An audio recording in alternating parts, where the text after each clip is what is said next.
Essa é a nossa temática, o amor andou entre nós. Está aqui o livro do Paul Miller, pastor Paul Miller, e um livro muito bom mesmo. Eu divulguei ontem lá no Rocha News e algumas pessoas me pediram emprestado. Tem aqueles abençoados que pegam e não devolvem. Eu sei que não é o seu caso, certo? Então, quando terminar esse mês, porque eu vou disponibilizar o livro para os pastores que pregarão aqui, pode me pedir que eu empresto para você aí, certo? É um livro muito bom mesmo. O amor andou entre nós. Eu gostaria que você se colocasse em pé e abrisse comigo a sua Bíblia em Lucas capítulo 7. O texto será projetado para você, caso você queira acompanhar na projeção ou na sua Bíblia física, fique à vontade. Eu gostaria que você me ajudasse na leitura. O Dr. Russell Shedd sempre falava que no momento que antecede a exposição das Escrituras, se possível, estimule a igreja a ler a Bíblia com você, porque assim ela participa. Então, eu gostaria de contar aí com a sua colaboração. Lucas capítulo 7, do versículo 11 ao versículo de número 17. Depois, passando por vocês, assim nos fala a palavra de Deus. Em dias subsequentes, Jesus a uma cidade chamada Naim, e numerosa multidão.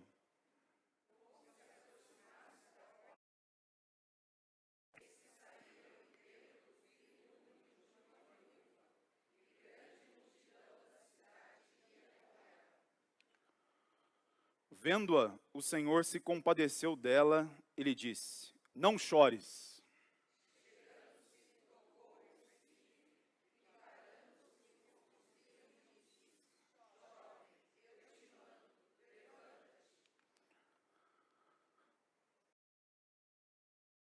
E passou a falar, e Jesus o restituiu à sua mãe.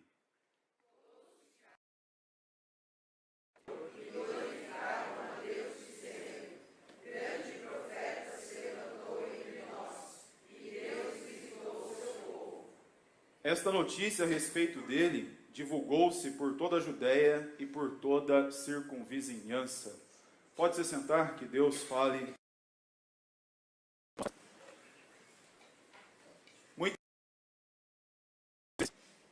Nós não olhamos para o outro com atenção.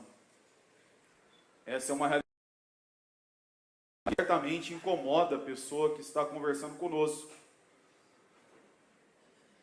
Muitas vezes alguém está conversando comigo, com você, e nós estamos olhando para o celular, ou nós estamos verificando alguma conta que chegou, ou nós estamos assistindo algum programa, ou simplesmente estamos distraídos. Essa comunicação visual, ela é muito importante porque transmite para o outro segurança. Transmite para o outro que nós estamos atentos a tudo aquilo que ele está falando. Certamente, muitos aqui já usaram aquela frase: você está prestando atenção no que eu estou falando? Essa é uma frase comum. Essa frase demonstra que muitas vezes nós não prestamos atenção no outro. E quando nós pensamos a respeito do outro, nós devemos enfatizar que muitas vezes ele deseja compartilhar o seu coração conosco, relatando as suas alegrias, as suas conquistas, mas também relatando o seu sofrimento, a sua dor, a sua ansiedade, a sua angústia, a sua preocupação.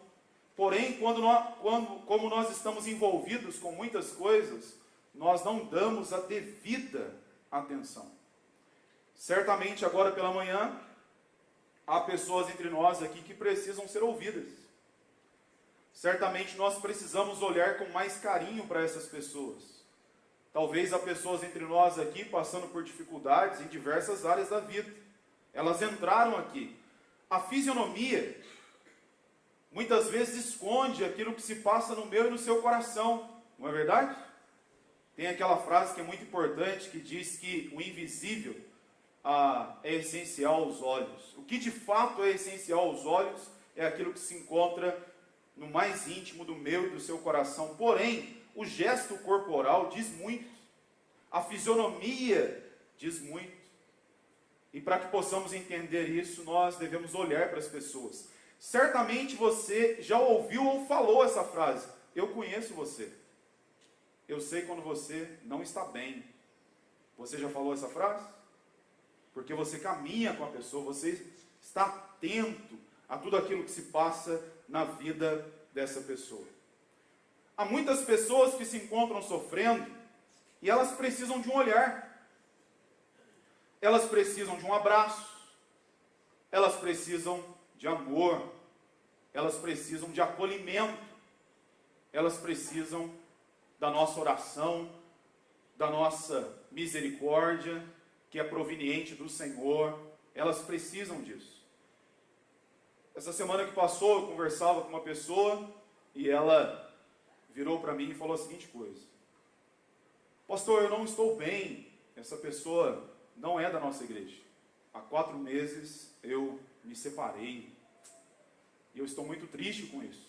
Meu coração está muito triste. Perdi todo o contato com a minha esposa, com os meus filhos. E isso tem machucado o meu coração. Nós conversamos um pouco. Nós estabelecemos uma conversa. Eu dei algumas orientações. Mas saí daquela conversa entendendo a seguinte coisa: a partir daquele momento, eu preciso olhar para aquela pessoa com mais intencionalidade, com mais graça, com mais amor, não somente para ela, mas para a esposa, para os filhos. Se eu não conseguir olhar, pelo fato de não ter tanta convivência, eu preciso olhar pelos olhos da oração, eu preciso interceder por essa família. O Paul Miller fala algo interessante nesse livro com relação a olhar. Ele diz: ao estudar o modo como Jesus mostrava amor às pessoas, surpreendi-me com a quantidade de vezes em que ele olha para elas. Os evangelhos fazem menção a cerca de 40 ocasiões em que Jesus estava olhando para alguém. Fiquei especialmente surpreso ao notar que seu ato de compaixão por uma pessoa era normalmente precedido pelo olhar. O Paul Miller nos diz que quando nós olhamos para os evangelhos, nós identificamos que por aproximadamente 40 vezes o Senhor Jesus interrompeu a sua caminhada, interrompeu a sua agenda, olhou para uma pessoa e consequentemente amou aquela pessoa, com um amor marcado pela transformação. Um exemplo disso, quando nós olhamos Mateus, capítulo 9, versículo 36, nós encontramos a seguinte citação: vendo ele as multidões, compadeceu-se delas, porque estavam aflitas que não têm pastor. Certamente nessa manhã, o Senhor está atento a mim e à sua vida. Ele está olhando para mim e para a sua vida. Esse versículo nos diz que o Senhor Jesus olhou para uma grande multidão e identificou nessa grande multidão, basicamente, 2 grupos de pessoas. Pessoas aflitas, pessoas exaustas. E, consequentemente, ele chegou a uma conclusão: essas pessoas precisam de pastor. E ele próprio é o supremo pastor. Essas pessoas precisam de orientação. Essas pessoas precisam de exortação. Essas pessoas precisam de uma palavra assertiva. Porque essas pessoas se encontram exaustas, cansadas, sobrecarregadas. Essas pessoas precisam da minha presença. E Jesus se fez presente. Sabe o que eu e você aprendemos com isso? Nós devemos olhar para a individualidade, mas também devemos olhar para a multidão. Eu estou olhando aqui. Aproximadamente quantas pessoas nós temos aqui?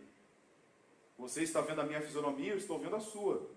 Mas olhando aqui para a parte de baixo, para a galeria, será que eu consigo identificar pelo menos um pouco, aquilo que se passa na sua vida, o Senhor Jesus tinha essa facilidade de identificar a dor e as mazelas do coração das pessoas. A boa notícia é, se você entrou aqui cansado e sobrecarregado, o Senhor Jesus está atento à sua vida, amém? Ele é o bom pastor. Eu gostaria muito que você olhasse para o livro que nós lemos, para o Evangelho de Lucas, capítulo 7, essa porção textual que nós lemos, narra que o Senhor Jesus foi até uma cidade chamada Naim. O nome dessa cidade, no hebraico, significa agradável. Guarde isso com você, agradável. Mas não era um dia agradável, porque nós tínhamos ali o encontro de duas procissões. A procissão da vida, porque Jesus saiu de Cafarnaum, se dirigiu até Naim, andou 38 quilômetros. O Senhor Jesus está entrando nessa pequena cidade, e o texto nos diz que ele se encontra com os seus discípulos e com uma numerosa multidão. Se você olhar comigo, eu gostaria que você olhasse. O texto anterior ao que nós lemos, nos conta que o Senhor Jesus tinha acabado de curar o servo de um centurião. E algo extraordinário aconteceu nessa cura. Porque o Senhor Jesus nem foi à casa do centurião. O seu servo foi até o Senhor Jesus. Depois o próprio centurião enviou uma mensagem dizendo: olha, não há necessidade de você vir à minha casa, porque eu não sou digno de recebê-lo. Mas com uma palavra, eu creio que o meu servo pode ser curado. Isso aconteceu, o servo foi curado. Jesus se virou para aquelas pessoas que ali estavam e falou a seguinte coisa: eu nunca vi fé assim, nem mesmo em Israel. Jesus sai desse cenário e agora está indo em direção a Naim com os seus discípulos e com uma grande multidão. Provavelmente por volta das 18 horas, porque no contexto judaico, o sepultamento de uma pessoa acontecia a partir das 18 horas. E nós temos um encontro de duas multidões, porque o texto também nos diz que uma mulher, nós não temos o nome dela, nós não temos o nome do filho dela, aparentemente é uma história insignificante. O texto nos diz que ela está saindo com uma grande multidão daquela cidade, porque o sepultamento, o cemitério se encontrava do lado de fora da cidade. Ela está saindo e o Senhor Jesus está entrando. E nós temos o encontro da procissão da morte com a procissão da vida. E nesse momento, acontecem algumas coisas que são importantes que eu gostaria de ver com você. Essa mulher, ela já sabia a dor que ela estava passando, porque ela era uma viúva. Ela perdeu o seu marido, e dentro da cultura judaica, quando uma mulher perde o seu marido, consequentemente ela perde todo o seu respaldo financeiro, toda a sua herança e toda a sua mobilidade social. Mas se ela tem um filho homem, isso passa para o filho homem, para que o mesmo, quando crescer, atingir a idade da maturidade, ele possa arcar com as responsabilidades do pai. Ou seja, o que está acontecendo aqui não é apenas o luto, mas é toda uma dor social que se passa na vida dessa viúva de Naim. E esse texto nos ensina algumas questões importantes. A primeira, olha comigo o versículo 13, assim nos diz: vendo-a, o Senhor se compadeceu dela e lhe disse: não chores. Vendo-a dela, ele disse: não chores. O Senhor Jesus identificou aquela viúva em meio à multidão. O texto nos diz que há um encontro dessas duas multidões, e quando o Senhor Jesus olha para aquela multidão que estava saindo da cidade, olha para aquele cortejo, o olhar do Senhor fixa naquela mulher, e consequentemente ele consegue visualizar a dor do seu coração. Eu gostaria que você anotasse Tiago capítulo 1, versículo 27. Você já leu esse versículo? Tiago nos diz que a verdadeira religião é aquela que cuida do órfão e da viúva. Essa é a verdadeira religião. que tem sim uma base teológica sensacional, que tem a sua base de doutrina muito bem alicerçada, mas é uma religião que tem um movimento de compaixão e de piedade para aqueles que foram abandonados em decorrência de alguma situação específica e para aquela que se tornou viúva, porque muitas vezes ela se encontra solitária. Ou seja, o Senhor Jesus viu a dor daquela mulher. O Senhor Jesus conseguiu identificar aquilo que se passava no coração dela. E Ele acrescenta uma realidade muito importante. O texto bíblico nos diz que Ele viu aquela mulher e Ele se compadeceu dela. Você sabe o significado da palavra compadecer-se? Ter compaixão? Essa é uma palavra que vem do latim e significa sentimento comum.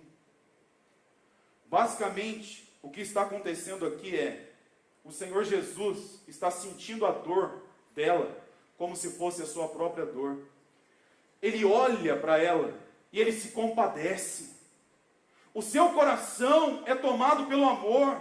O seu coração é tomado por compaixão e por misericórdia. O seu coração é sensível, tanto que ele se volta para ela e diz: não chores. Porque ele sabia o que iria acontecer. O Senhor Jesus começa a consolar o coração dela.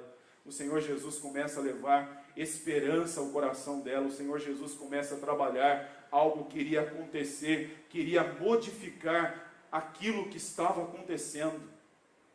Quantas pessoas não estão chorando? Quantas pessoas não estão derramando lágrimas? Quantas pessoas não precisam ouvir da minha e da sua boca? Não no sentido de imposição, mas no sentido de misericórdia, de graça. Não chores. Você já leu? É óbvio que aqui é uma questão escatológica, daquilo que irá acontecer no futuro. Mas o Senhor Jesus hoje continua enxugando as nossas lágrimas. Você já leu Apocalipse capítulo 21, versículo 4, que nos diz que chegará um momento onde não haverá dor, não haverá pranto, não haverá tristeza e não haverá lágrimas, porque todas elas serão enxugadas pelo próprio Senhor Jesus. A dor dela é muito grande. A dor dela passa por perder o marido, a dor dela passa por perder o seu único filho. Meu irmão e minha irmã, se você está aqui, se você perdeu um filho, eu não imagino a dor do seu coração. Eu não consigo dimensionar a dor do seu coração. Seria leviano da minha parte usar uma frase assim: eu sei o que você está sentindo. Eu não sei. Certamente é uma dor terrível. Algo que pesa no nosso coração. Algo que pressiona o nosso coração. Certamente você que está aqui, que já lidou com a perda de uma pessoa querida. Você já lidou com a perda de uma pessoa querida? Não é fácil. Uma vez eu conversei com um psicólogo, falando a respeito de algumas perdas que eu já tive. Eu achei interessante a abordagem que ele fez. Eu nunca tinha pensado nessa abordagem. Ele falou: o processo do luto é constante. Mas o que realmente gera dor e tristeza no nosso coração não é a ausência, mas a presença. Porque quando você pega uma camiseta que foi de uma pessoa que você amava muito, você se lembra dela. Ou você vai se entristecer ou vai se alegrar. Quando você vai em um passeio que você já fez com ela, tem essas duas possibilidades. Ou seja, tudo isso requer de mim e de você muita maturidade. Mas o que eu gostaria que você guardasse aqui é: o Senhor Jesus está conosco. Nele nós encontramos refúgio e socorro. Amém? E uma questão muito importante que eu gostaria que você guardasse é: o versículo se inicia dizendo: vendo-a, o Senhor Jesus enxergou aquela mulher. O Senhor Jesus enxergou a dor do coração daquela mulher e, consequentemente, Ele teve um ato de amor. A grande pergunta que surge para mim e para você aqui, nesse momento é: nós enxergamos as pessoas? Ou as pessoas são invisíveis? Meu irmão, você que aqui está, você tem enxergado o coração da sua esposa? Minha irmã, você que aqui está, você tem enxergado o coração do seu esposo? Você que namora, você que é filho, você que é pai, as pessoas que se encontram do lado de fora da nossa igreja, pessoas que se encontram hospitalizadas no asilo, nos orfanatos, pessoas que têm uma situação financeira boa, mas que da mesma forma sofrem. Será que eu e você olhamos,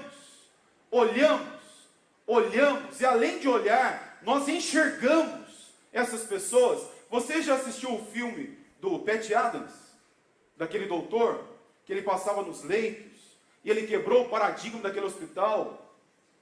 A crítica do filme é essa, não que todos os médicos sejam assim, mas muitos médicos passavam com a prancheta e chegavam até o leito e perguntavam: olha, qual o seu número? Meu número é 38. Ah, está aqui o roteiro daquilo que você precisa tomar. E o Pat Adams começou a quebrar isso, dizendo: não apenas qual é o seu número, qual o seu nome. Eu quero saber o seu nome, eu quero me envolver com o seu coração. É isso que falta para muitas pessoas, e isso muitas vezes acontece comigo, com você. Nós estamos envolvidos em toda a nossa dinâmica de vida, com todas as dificuldades que nós temos, e muitas vezes nós não enxergamos a pessoa que está do nosso lado, a pessoa que está sofrendo. Certa vez eu estava no Projeto Timóteo, um grupo de pastores, mais de 60 pastores, e um deles começou a compartilhar. Era o momento de compartilhar. E ele falou que estava pregando em uma determinada igreja, falando a respeito do sofrimento humano. No final ele fez um apelo, e o apelo era: olha, você que está passando por algum tipo de dificuldade, seja em qual for a área, eu quero orar com você, e para isso, em um ato simbólico, eu gostaria que você se colocasse em pé. A esposa dele estava no primeiro banco, foi a primeira a levantar. Ele olhou de cima: eu não estou sabendo de nada. As coisas passaram, chegou no hotel onde eles estavam.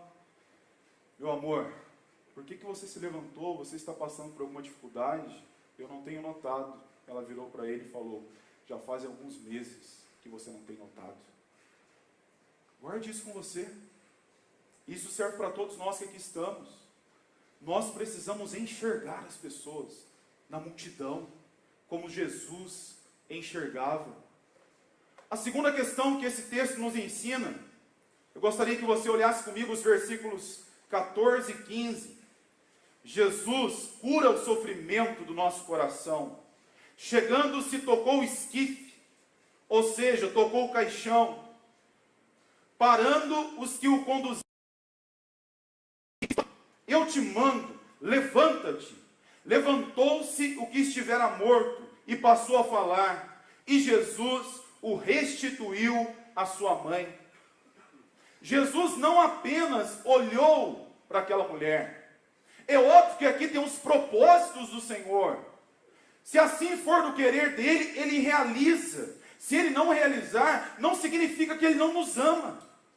Mas tudo tem um propósito, tudo tem um movimento específico na eternidade que muitas vezes eu e você não identificamos. O Senhor Jesus devolveu a vida àquele jovem, ressuscitou aquele jovem. Ao longo da sua caminhada, ele ressuscitou 3 pessoas. Esse jovem ressuscitou a filha de Jairo, ressuscitou um dos seus grandes amigos, Lázaro. Mas nesse momento ele se aproxima e opera um milagre gigantesco. Ele toca no esquife. Você já imaginou o cortejo passando? E por respeito ao silêncio, por respeito, os carros param aqui no nosso contexto hoje. Por respeito, as portas dos comércios são fechadas. Por respeito, você olha com graça e com misericórdia. Nós acabamos de olhar que havia uma procissão de alegria. O Senhor Jesus tinha acabado de curar o servo de um centurião. Todos estavam ali festejando, glorificando ao Senhor. Mas quando ele entra, depois de 38 quilômetros, ele entra naquela pequena cidade, agradável. Mas ele vê aquela mulher, a dor dela. Na sequência ele se aproxima, toca no esquife e grita, dizendo: jovem, levanta-te. E o jovem se levanta, começa a conversar com ele, e Jesus devolve aquele jovem à sua mãe. O texto não especifica, mas certamente o coração, nesse momento, da mãe foi tomado por alegria, porque agora ela tem o seu filho, agora ela tem algo para glorificar a Deus, no sentido de toda a situação foi modificada. A boa notícia é essa: a vida e a morte se encontram nas mãos do Senhor Jesus. Você crê nisso? Nós cremos na medicina, a medicina tem um papel importantíssimo. Ninguém está colocando em xeque isso aqui, longe disso. Mas a palavra de Deus, eu e você que somos cristãos, nós acreditamos. É Ele quem sopra o fôlego da vida, é Ele quem tira o fôlego da vida. A última palavra é sempre do Senhor Jesus. E a boa notícia é, Ele nos enxerga e Ele opera milagres. Ele devolve o filho à mãe, a alegria volta na procissão da dor e da tristeza. Ele devolve, Ele restitui o filho à mãe, e um milagre está ali diante de todos. Esse é o Jesus que nós cremos, que operou milagres no passado, que opera hoje e que continuará operando. Esse é o nosso Senhor Jesus. Quando tudo diz que não, quando o meu coração está tomado pela tristeza, quando eu estou em prantos, algo novo pode acontecer. Se coloque nesse texto aqui. Você sendo essa viúva, você imaginaria, nós não cremos em coincidência, certo? Nós cremos no quê? Cristocidência. Muito bem. Nada acontece por acaso. Uma multidão saía, outra multidão entrava, e naquela multidão estava o carpinteiro. Naquela multidão estava aquele que olha diferente. Naquela multidão estava aquele que dizia: vai e não peques mais. Naquela multidão estava aquele que dizia: Lázaro, meu amigo, saia. Naquela multidão estava aquele que dizia para aquele homem que estava no tanque de Betesda há 38 anos se arrastando: levanta-te, acabou o sofrimento. Naquela multidão tinha aquele homem que viu aquela mulher que há 12 anos sangrava. Ela veio em meio à multidão, tocou nele, ele disse: saiu o poder da minha orla, das minhas vestes. As pessoas começaram a perguntar: quem, Senhor? Todos estão aqui tocando no Senhor. Alguém tocou de forma diferente. Ele se vira para aquela mulher e diz: você está curada. Estava no meio daquela multidão aquele homem que saiu de Jericó, e um cego estava gritando: Jesus, filho de Davi, tenha compaixão de mim. Até os próprios discípulos tentaram interromper aquele homem, e ele gritava ainda mais: Jesus, filho de Davi, tenha compaixão de mim. Volta a enxergar. Tinha nessa multidão esse homem, e esse homem era o Senhor Jesus. É aquele que operou, que opera e que continuará operando milagres. Você está aqui, é fruto do milagre da graça de Jesus. Se a sua família está de pé, é milagre. Se você consegue fechar o seu mês, é milagre. Nós temos pessoas aqui que receberam diagnósticos negativos de médicos. Não que o médico esteja errado, longe disso. Enfim, você é inteligente, não precisa ficar explicando. Mas a última palavra vem do Senhor. Há casamentos que foram restaurados, há filhos que foram curados. Se você está orando por uma questão específica, meu irmão, olha, sabe quem vê? O Senhor Jesus, assim como o salmista diz, no Salmo 18, versículo 6, se você não lembra desse versículo, anota aí. Na minha angústia invoquei ao Senhor, gritei por socorro ao meu Deus, gritei ao Senhor, Ele do seu alto templo ouviu a minha voz, e o meu clamor lhe penetrou os ouvidos. Ah, Deus enxerga. Deus enxerga. Deus vê tudo. Nada passa despercebido dos olhos do Senhor. E por mais que tudo diga não, aquela mulher estava ali: eu já sepultei meu marido, meu único filho, Pai. Que sofrimento. Jesus viu, Jesus curou, Jesus abençoou, Jesus devolveu aquela mulher a alegria novamente. Você crê que Ele pode fazer isso com você? Mas você crê mesmo? Em nenhum momento aquela mulher falou: será que isso vai acontecer? Não. Levanta-te. a vida voltou novamente. E por fim, uma última questão que esse texto me ensina, é óbvio que ele me ensina outras coisas, mas para que você possa assimilar, gostaria que você lesse, por favor, o versículo 16, ele nos ensina que Jesus continua realizando. Aqui nos diz, bem forte, todos juntos, todos.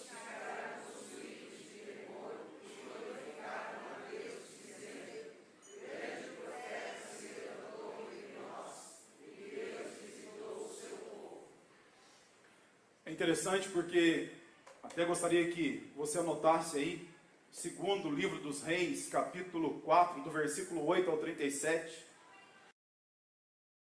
A multidão ficou maravilhada, ou seja, as duas multidões, os dois grupos. Aquela multidão que estava triste agora está alegre, aquela multidão que estava alegre continuou alegre. Todos ficaram maravilhados, e alguém falou, dizendo: surgiu um grande profeta entre nós.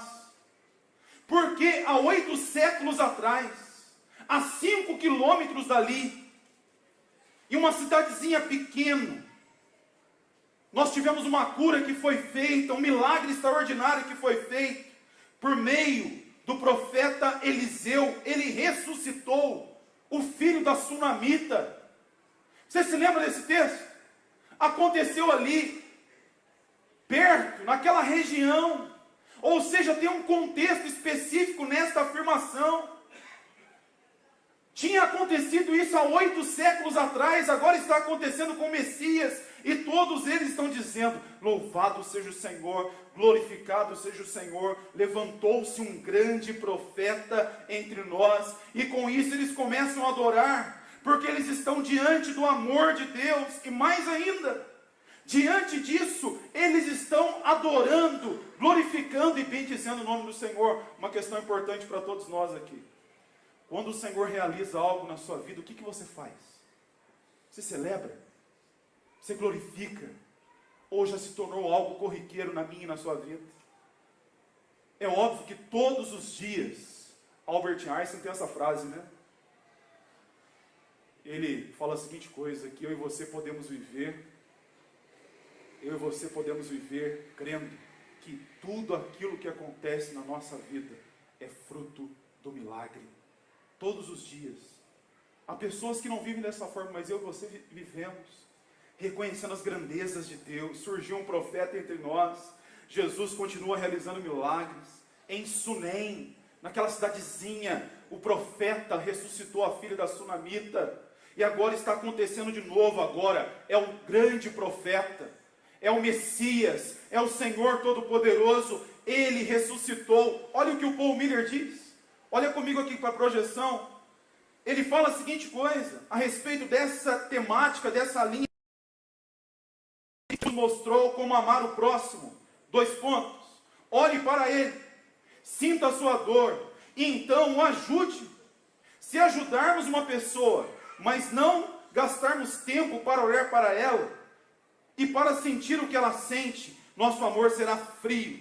Se olharmos e sentirmos, mas não ajudarmos em nada, nosso amor será banal. O verdadeiro amor envolve as duas coisas.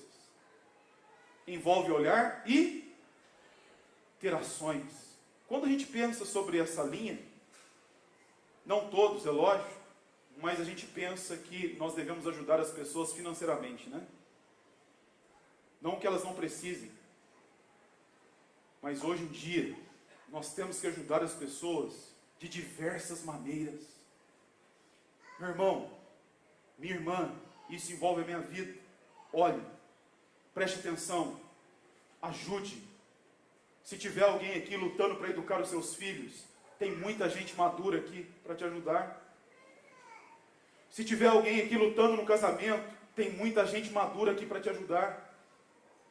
Se tiver alguém lutando com a parte financeira, tem muita gente boa aqui que sabe lidar com isso.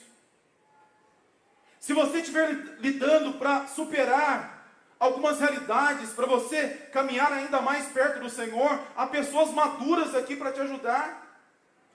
Mas o que está acontecendo é, o Senhor Jesus operou um milagre, as pessoas foram abençoadas, de uma forma específica a viúva, eles ficaram maravilhados, e Ele continua fazendo. ele olhou e agiu. É um desafio, não é, gente? É um grande desafio para todos nós que aqui estamos. É um grande desafio, mas que o Senhor Jesus nos levante para isso, amém? Nos dê a sensibilidade de enxergar e ajudar. Quantas pessoas que já não passaram por esses bancos aqui e que se perderam, não por nossa culpa, é lógico, mas muitas vezes nós poderíamos ter feito algo a mais, pelo menos a nossa parte. Nós precisamos. Agora, sabe o que dói muito no coração, gente? A Bíblia diz que a nossa família é a nossa primeira igreja. Ela deixa isso claro em diversos textos que nos levam a caminhar nessa linha. Isso é claro. Vários textos. Basta você ler o Salmo 127.